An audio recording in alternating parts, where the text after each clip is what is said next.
lagi. Ketemu lagi. Tadi kan kita di KN, sekarang kita di depan Istana Merdeka. Karena tema kita lebih serius nih, lebih mengerucut orang yang bakal berkantor di dekat istana. Dekat istana. Kalau dia menang. Kalau menang. Itu Bang ya, berarti kalau Abang melihatnya nih, Prabowo mendingan dia cari cawapres atau gabung ke Ganjar? Kita kan balik lagi ke kalau gue pribadi sih politik itu kan perlu persaingan yang ini ya, yang enak ngelihat. Ya nggak apa-apa Prabowo itu berlari sendiri gitu. Ya. Apa artinya dia mencalonkan sendiri ya kan, itu menurut gue itu lebih fair, lebih fair. Nggak apa-apa, gue sih lebih mendukung itu. Hanya persoalannya kalau gue melihat Prabowo harus mulai mengencangkan ikat pinggang nih. Betul.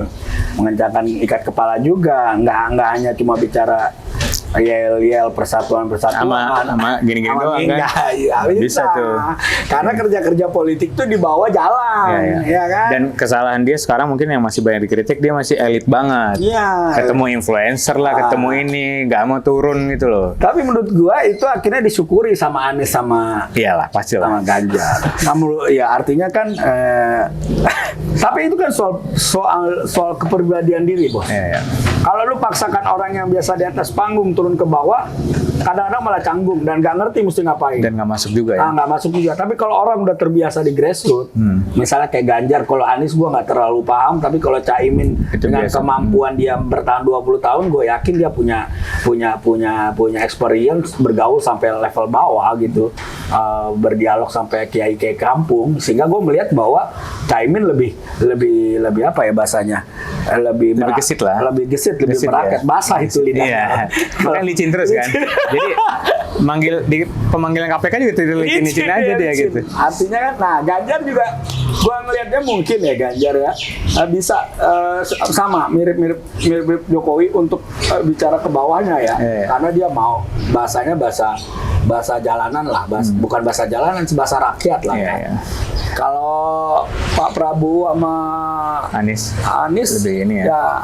Ya Anies tidak terlalu seperti Prabowo yang politisi panggung sekali ya, sangat butuh spotlight gitu loh. Cuma gue rasa dengan bergabungnya dengan PKB mungkin Anies akan belajar untuk lebih membumi juga dan mengurangi bahasa-bahasa yang terlalu tinggi. Rakyat itu bahasanya adalah makan, lapar, dompet. Udah, itu bahasa rakyat gitu.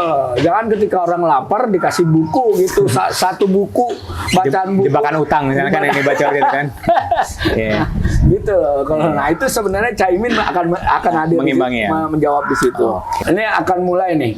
212, GNPF dan segala macam itu akan mulai. Ada intel tuh, Bang. Tahu bulat. Kalau menurut gue ya Prabowo ini di tepi jalan ya. Di tepi jurang ya. Tepi jalan dan jalannya tepi jurang. Iya. Jadi kalau salah dikit, salah dia ngambil cawapres, itu akan jadi persoalan yang berat juga. Misalnya dia ngambil Gibran, ya kan? Berarti dia akan kehilangan elit. Nah, kalau gue ngelihatnya gitu, ketika dia harus menerima kenyataan bahwa Gibran yang didorong, maka semua elemen yang sudah dibentuk dia itu kan akan bubar. Pendukung, tim ses atau apapun yang selama ini bersama dia akan bubar karena akan tim baru dan dia paling hanya nonton aja gitu loh. Ya kan? Begitu juga dengan kalau Demokrat, kalau menurut gue ya Demokrat lebih cenderung supaya bisa mengusung 2029 buat akhir nanti. Artinya karena kewajiban undang-undang harus dia mendukung gitu loh. Tapi gue nggak kebayang Bang, kalau nanti jadi dua poros, Prabowo ke sono, Demokrat bingung, gue kemana nih kan?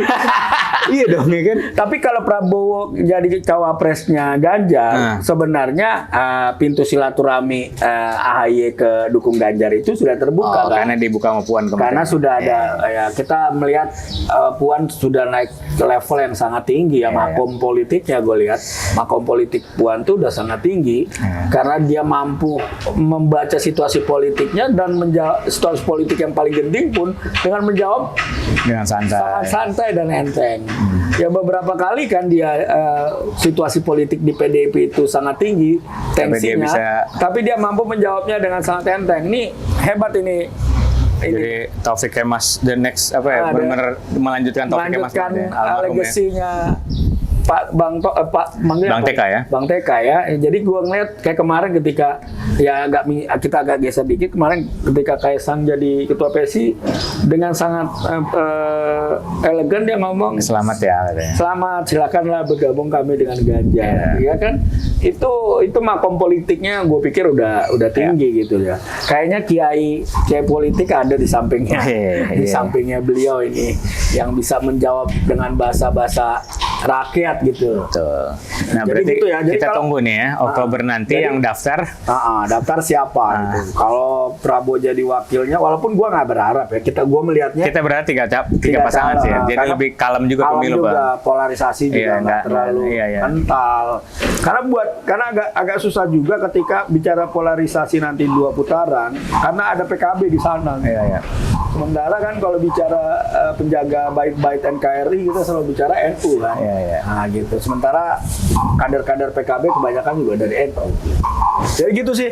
Jadi kita akan lihat dinamikanya mungkin sampai tanggal 19 Oktober atau sampai tanggal 26 ya. Iya, 26 penutupan. 26 kelihatannya bakal pendaftaran. Kalau Amin katanya kalau tanggal 19 dia akan duluan. Dia pendaftar pertama memang. Pertama, kalau kelihatannya kalau misalnya dinamika politiknya masih buntu nih, dua capres ini Yang lain Ganjar atau last minute Prabowo, semua tuh. bisa-bisa last minute. Saling nunggu kan. Kalau kita sebagai rakyat biasa berharap tiga Tiga pasang. Tiga pasang. Tiga pasang.